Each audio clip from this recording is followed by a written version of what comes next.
आप देख रहे हैं न्यूज हिमाचल लाइव। नमस्कार, स्वागत है आपका फटाफट खबरों में। आज का बुलेटिन आप देख रहे हैं सोनल ठाकुर के साथ। प्रदेश में 25 उद्योग करेंगे 883 करोड़ का निवेश, 2830 को मिलेगा रोजगार। हिमाचल में 25 उद्योग 883 करोड़ रुपए का निवेश करेंगे। इससे करीब 2830 लोगों को रोजगार मिलेगा। शनिवार को मुख्यमंत्री सुखविंद्र सिंह सुक्खू की अध्यक्षता में हुई राज्य एकल खिड़की स्वीकृति एवं अनुश्रवण प्राधिकरण की बैठक में यह फैसला लिया गया। इसमें नए औद्योगिक उद्यम स्थापित करने तथा मौजूदा इकाइयों के विस्तार के लिए 25 परियोजना प्रस्तावों को मंजूरी दी गई। इसके अलावा टैबलेट कैप्सूल बनाने वाली मेसर्स बारफ्लेक्स, पॉलीफिल्म्स, प्लास्टिक फिल्म पीवीसी बनने वाली messrs Tiwari pharma private limited और टैबलेट कैप्सूल बनाने वाली मेसर्स मैको फार्मा को सुरन सहित अन्य प्रस्तावों को मंजूरी दी गई। सुख की सरकार ने ठाना, प्रदेश में कोई भी नहीं बैठेगा सुख से। जयराम। सुख की सरकार ने ठान लिया है कि प्रदेश में कोई भी सुख से नहीं बैठेगा। इसलिए सरकार हर दिन ऐसा काम करती है कि लोग सड़कों पर उतरने को मजबूर हो जाएं। वर्तमान में प्रदेश के लोगों पर सरकार की नजर टेढ़ी हुई है, जिसकी वजह से सब त्राहिमाम कर रही है। यहां से जारी बयान में नेता प्रतिपक्ष एवं पूर्व मुख्यमंत्री जयराम ठाकुर ने राज्य सरकार को घेरा और स्टील उद्योगों को परेशान करने पर हमला बोला। उन्होंने कहा कि स्टील उद्योग से जुड़े लोग महीनों से फरियाद कर रहे हैं कि बिजली के बेतहाशा दाम बढ़ाकर सरकार उन पर जुल्म कर रही है। पड़ोसी राज्यों से ज्यादा कीमत पर बिजली दे रही है, जिससे स्टील उद्योग तबाही की कगार पर पहुंच गया है। कई यूनिट्स बंद हो गई है, इसलिए सरकार रहम करे, लेकिन व्यवस्था परिवर्तन वाली सरकार रहम कैसे करे। थक हारकर उद्यमी कठोर फैसला लेने की बात कर रही हैं। मुख्यमंत्री करनाल पहुंचे, स्टील उद्यमियों की बात उन्होंने सुनी और उनका कहना है कि 2 वर्ष में सरकार ने इतने दाम बढ़ा दिए हैं कि प्लांट चलाना मुश्किल हो गया है। उन्होंने कहा कि सरकार जिस तरह से लोगों को टारगेट कर रही है वो प्रदेश के हित में नहीं है। जेओए आईटी पेपर लीक मामला, परिणाम का इंतजार कर रहे उम्मीदवारों को राहत, 713 को मिलेगी नौकरी। वर्ष 2022 में junior office assistant IT paper leak मामले के बाद से परिणाम का इंतजार कर रहे उम्मीदवारों को राहत मिली है। मुख्यमंत्री सुखविंद्र सिंह सुक्खू की अध्यक्षता में शनिवार को ही मंत्रिमंडल की बैठक में दागी पदों यानी पेपर लीक में शामिल आरोपितों से संबंधित पदों को छोड़कर 7 पोस्ट कोड के 713 पदों के लंबित परिणाम को घोषित करने की स्वीकृति प्रदान की गई। इनमें मार्केट सुपरवाइजर पोस्ट कोड 977 के 11 पद, फायरमैन पोस्ट कोड 916 के 43 पद, ड्राइंग मास्टर पोस्ट कोड 980 314 पद, लिपिक प्रदेश सचिवालय पोस्ट कोड 962 82 पद, लाइनमैन पोस्ट कोड 971 186 पद, स्टेनोटाइपिस्ट पोस्ट कोड 928 66 पद और वन विभाग में जे पोस्ट कोड 970 के 11 पद शामिल हैं। इनकी परीक्षाएं 2021-22 के दौरान हुई थी। प्रदेश में 2022 में कांग्रेस सरकार बनते ही राज्य सरकार कर्मचारी राज्य आयोग की कार्यप्रणाली पर सवाल उठा रहे थे। इससे पेपरों के परिणाम लटक गए थे।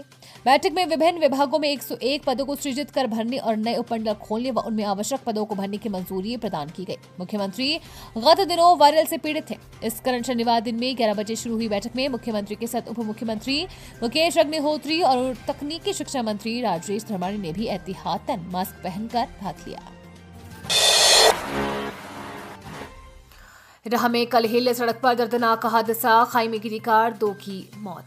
चिराह उपमंडल की ग्राम पंचायत कलहेल के संपर्क मार्ग पर एक कार के दुर्घटनाग्रस्त होने से इसमें सवार 2 युवकों की मौत हो गई है। कार में 2 ही लोग सवार थे। हालांकि परिजनों के आग्रह पर पुलिस ने इस दुर्घटना को लेकर मामला दर्ज नहीं किया है। फिलहाल पुलिस ने परिजनों के बयान दर्ज कर रोजनामचे में रपट डाल दी है। जानकारी के अनुसार शनिवार देर शाम कलहेल के नीला संपर्क मार्ग पर एक कार अनियंत्रित होकर खाई में जा गिरी। परिणाम स्वरूप इसमें सवार 2 युवकों की मौके पर ही मौत हो गई है। दुर्घटना की सूचना पाते ही पुलिस टीम ने मौके पर पहुंचकर स्थिति का जायजा लिया।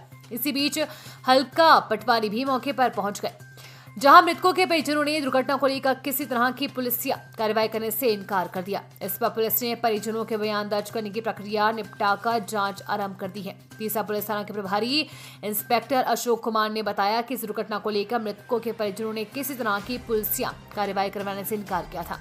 इसके चलते परिजनों के बयान दर्ज कर रोजनामचे में रपट डाली गई है। पुलिस पेंशनरों द्वारा अपने वित्तीय लाभ व डीए व पेंडिंग किश्तों की सरकार से मांग। Himachal Pradesh police pensioner welfare association जिला सोलन की त्रैमासिक बैठक संयोजक व वरिष्ठ मुख्य सलाहकार धनीराम तंवर व प्रधान श्यामलाल ठाकुर एवं सतपाल शर्मा महासचिव की अध्यक्षता में कुनिहार के पेंशन भवन में आयोजित की गई। बैठक में सर्वप्रथम पुलिस पेंशनर का स्वर्गवास हुआ, उनकी आत्म शांति के लिए 2 मिनट का मौन रखा गया। पुलिस मुख्यालय के एसओपी के मुताबिक जो मीटिंग पुलिस लाइन सोलन में उपस्थित पुलिस अधीक्षक के समक्ष आयोजित हुई थी, जिसमें संगठन ने मांग रखी थी कि पुलिस लाइन के बजाय पुलिस कैंटीन जो सस्ते सामान की है वो जिला के हर थाना क्षेत्र में एक निश्चित तारीख को भेजी जाए ताकि पेंशनर अपने नजदीक सस्ता सामान प्राप्त कर सके। दूसरी, रिटायर होने से 1 साल पहले प्रमोशन ड्यू होने पर फौजी पैटर्न पर उनकी कर्मचारी को पदोन्नति किया जाए। ये दोनों मांगे पुलिस अधीक्षक सोलन द्वारा पुलिस मुख्यालय को भेजी गई है, जिसकी कॉपी संगठन को प्राप्त हुई है, जिसके लिए संगठन उनका धन्यवाद। Dhaniram Tanwar, Solan police pension association का मुख्य सलाहकार और संयोजक हूँ।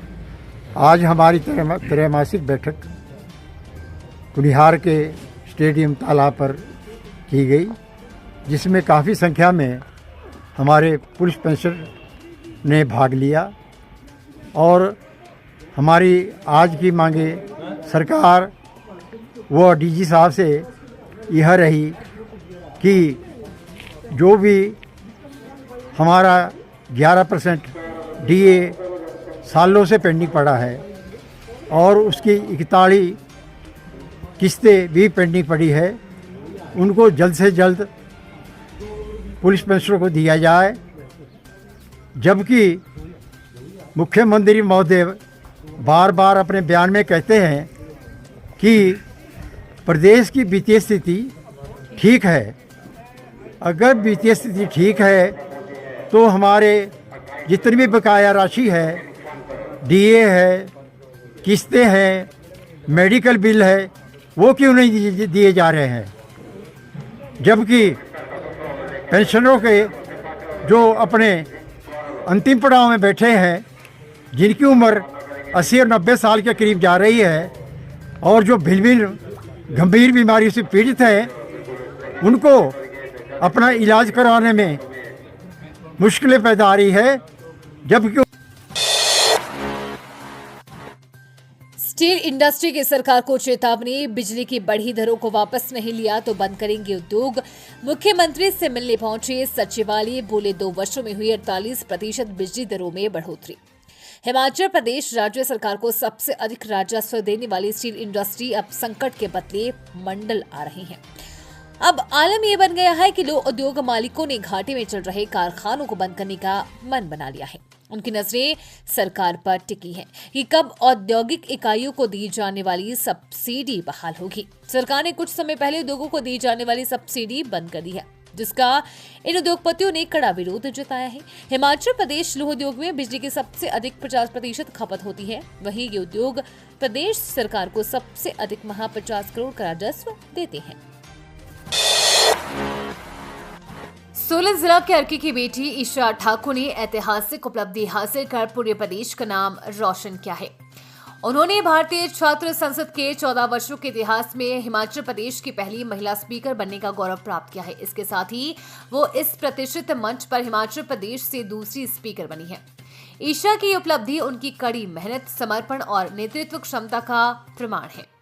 उन्होंने भारतीय संस्कृति बनाम पश्चिमी ग्लैमर भारतीय युवाओं का द्वंद्व विषय पर प्रभावशाली विचार प्रस्तुत किया, जिससे भारतीय संस्कृति और युवाओं की पहचान से जुड़े महत्वपूर्ण मुद्दों पर सार्थक चर्चा हुई। ईशा ठाकुर को इस शानदार उपलब्धि पर MIT world peace university Pune के कुलपति द्वारा सम्मानित किया गया। उनकी सफलता न केवल अर्की बल्कि पूरे प्रदेश के लिए गर्व का क्षण है। आइए हम सभी मिलकर ईशा को इस ऐतिहासिक उपलब्धि पर बधाई दें और उनके उज्जवल भविष्य की कामना करें। नशा करते या बेचते पकड़े गए तो 1 लाख रुपए जुर्माना, महिला मंडल थिरोट ने पारित किया प्रस्ताव। हिमाचल में चिट्टा, चरस व अन्य नशीले पदार्थों के सेवन से युवा पीढ़ी को बचाने के लिए महिला मंडल थिरोट ने सराहनीय पहल की है। थिरोट पंचायत में नशा बेचते या करते हुए अगर कोई पकड़ा गया तो उसे महिला मंडल की ओर से 1 लाख जुर्माना किया जाएगा। इतना ही नहीं, उसके खिलाफ पुलिस में भी मामला दर्ज किया जाएगा। थिरोट महिला मंडल ने इस संबंध में प्रस्ताव पारित कर निर्णय लिया है। नशे पर अंकुश लगाने में महिलाओं की ये पहल कारगर साबित होगी। इससे पहले भी थिरोड महिला मंडल ने अवैध वन कटान रोकने का बीड़ा उठाया था। इसके चलते महिला मंडल को 10,000 रुपए के पुरस्कार की राशि भी मिली थी। लाहौल में अभियान को आगे ले जाने में महिला मंडलों की भागीदारी अहम रही है। न्यूज हिमाचल लाइव का ये फटाफट बुलेटिन आपको कैसा लगा, हमारे कमेंट बॉक्स में कमेंट करके जरूर बताएं। साथ ही पेज को फॉलो और सब्सक्राइब करना बिल्कुल ना भूलें। धन्यवाद।